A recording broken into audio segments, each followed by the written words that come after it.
नमो बुद्धाय। जय भीम, जय भारत। सभी साथियों को प्रणाम। साथियों, जैसा कि आपको मालूम है कि मैं रोज़ वीडियो के माध्यम से आप लोगों से मिलता हूं और कुछ नई चीज़ें खोज कर आप लोगों के समक्ष पेश करता हूं। इसी क्रम में मैंने पिछले वीडियो में भी कई वीडियो में भी बनाया है कि हम आप बच्चों को उम्र के हिसाब से ख्याल रखें और याद रखिए जिस तरह से पढ़ाई के बारे में बाबा साहब ने बताया था हम लोगों को, उसी तरह हमको चाहिए कि बाबा साहब के बताए हुए रास्ते पर ठीक चलें। समझ लीजिए कि आधी रोटी खाने का, लेकिन बच्चे को अपनी पढ़ाई ज़रूर कराने का। बाबा साहब ने किस तरह से कष्ट से पढ़ाई की है वो आज हम सोचते हैं तो हमारा दिल पसीज जाता है दोस्तों।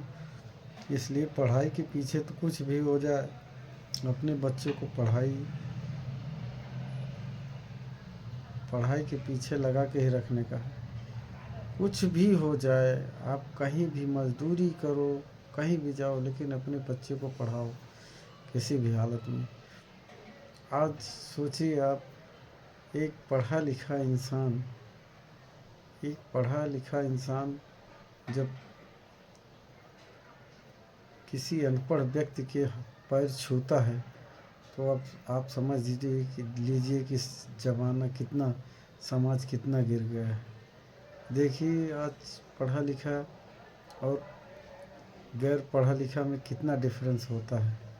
एक पुलिस अधिकारी होता है जो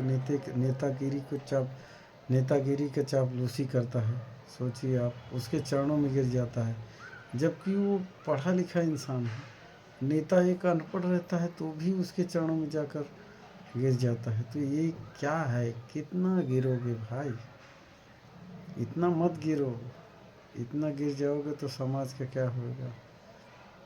आज पढ़ा लिखा इंसान पप्पू कहलाता है, पढ़ा लिखा इंसान पप्पू कहलाता है, और अनपढ़ इंसान देश का सत्तासीन, देश में सत्तासीन है। सोचिए आप, मैं किसी का नाम नहीं लेता, लेकिन ये समझ लीजिए कि पढ़ाई लिखाई का महत्व तो हाई है।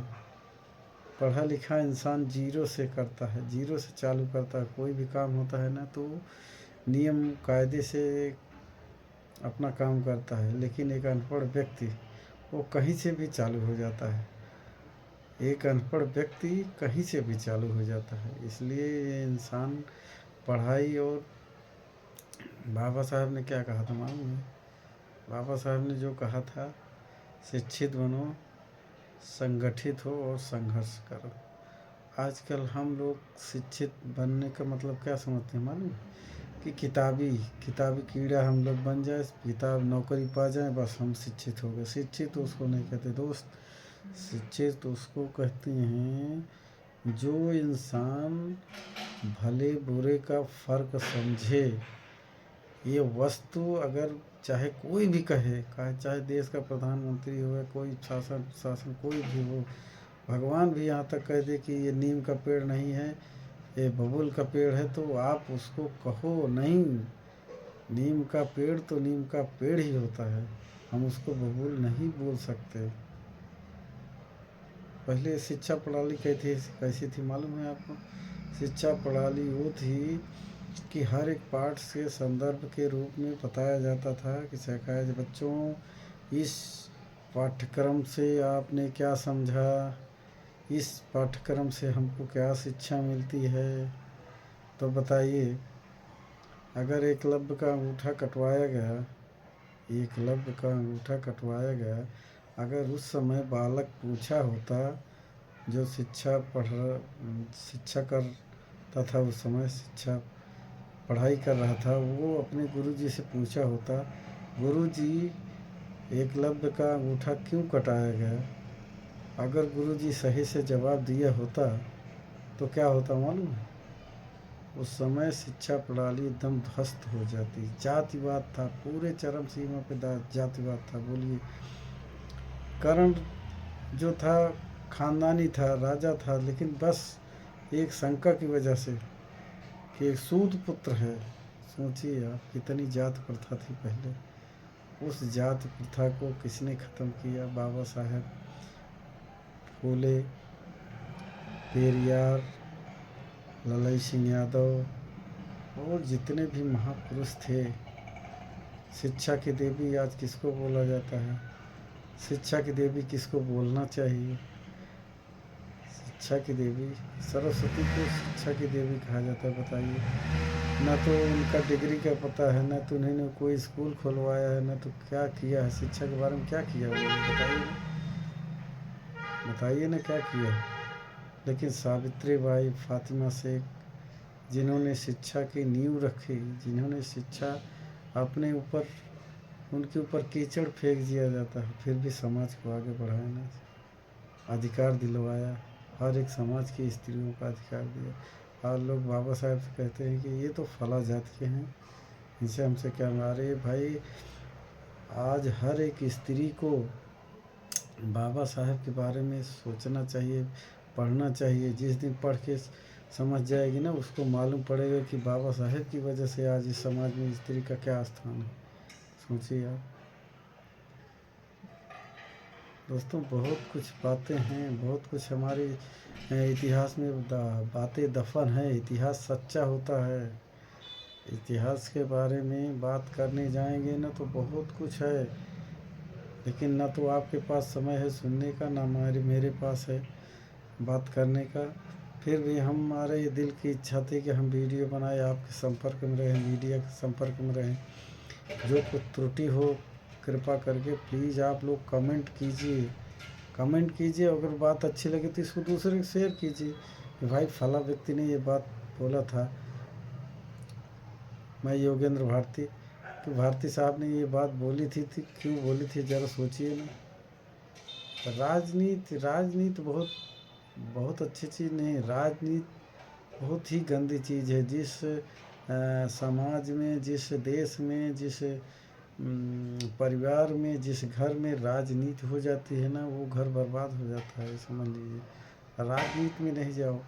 मैं एक समाज सेवक हूँ, मैं एक समाज सेवक हूँ। मेरे को कोई पद की लालसा नहीं, न तो किसी पार्टी संबंध हो।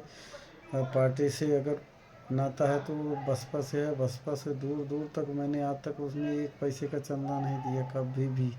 लेकिन उसकी उस पार्टी की ऐसी कुछ खूबियां हैं जिसके कारण हम उसको मानते हैं। और आजीवन आजीवन मैं आपको बता दूं, आज मेरा जन्म हुआ है बसपा पार्टी को चुनाव, हाथी चुनाव चिन्ह पे मुहर लगाने के लिए। मैं किसी भी कहता चाहे जो कुछ हूँ, कहूँ चाहे जो, लेकिन विश्वास मानो मैं कभी भी दूसरी पार्टी को नहीं देता हूँ।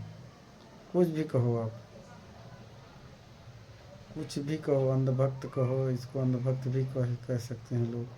लेकिन मैं बसपा छोड़ कर कहीं भी जाता नहीं, क्योंकि वो पार्टी, हमारी पार्टी एकदम सींची हुई कांसीराम साहब की पैदल चल करके, साइकिल से चल करके। उस समय कांग्रेस का ज़माना था, उन्होंने साइकिल पे भी कर लगा दिया था, मालूम है। एक स्टिकर लगता था साइकिल के में तो आगे बढ़ने दिया जाता। सोचिए आप कितना कष्ट सह करके वो पार्टी, आज हम उस पार्टी को छोड़ दें। क्या जानते हैं लोग, चमचे लोग क्या जानते हैं उस पार्टी के बारे में। वो पार्टी के बारे में किसी को नॉलेज नहीं है, नहीं तो कभी भी उस पार्टी से हटेंगे नहीं। दूसरी बात, समाज सेवा कुर्सी पा करके नहीं किया जाता। समाज सेवा समाज सेवा होती है। निस्वार्थ भाव से समाज सेवा कीजिए आप सबका सहयोग देंगे। सब कोई भी कोई समाज के पीछे कोई आदमी अलग नहीं होता। अलग होता है तब जब आप तो पार्टी बंदी करते हो, तब। पार्टी बंदी मत कीजिए, समाज की सेवा कीजिए। समाज की सेवा से बढ़िया कोई सेवा नहीं होती। ठीक है, आगे फिर वीडियो मिलेंगे। और साथियों कमेंट कीजिए, कमेंट, बिना कमेंट के हम आगे नहीं बढ़ सकते। और आप लोग चाहेंगे तो हम लाइव आएंगे, लाइव। आप लोग केवल ये लिख के भेजिए, सब लोग जितना लोग बोलेंगे भाई लाइव आओ, लाइव आओ, तो उस दिन हम लाइव भी आ जाएंगे। लेकिन अभी हम आपके वीडियो के माध्यम से संपर्क करते हैं। आप लोग जितना हो सकता है शेयर कीजिए, एक दूसरे को बताइए कि हाँ वीडियो अच्छे लगे तो बताइए। इसके साथ ही नमो बुद्धाय, जय भीम, जय भारत।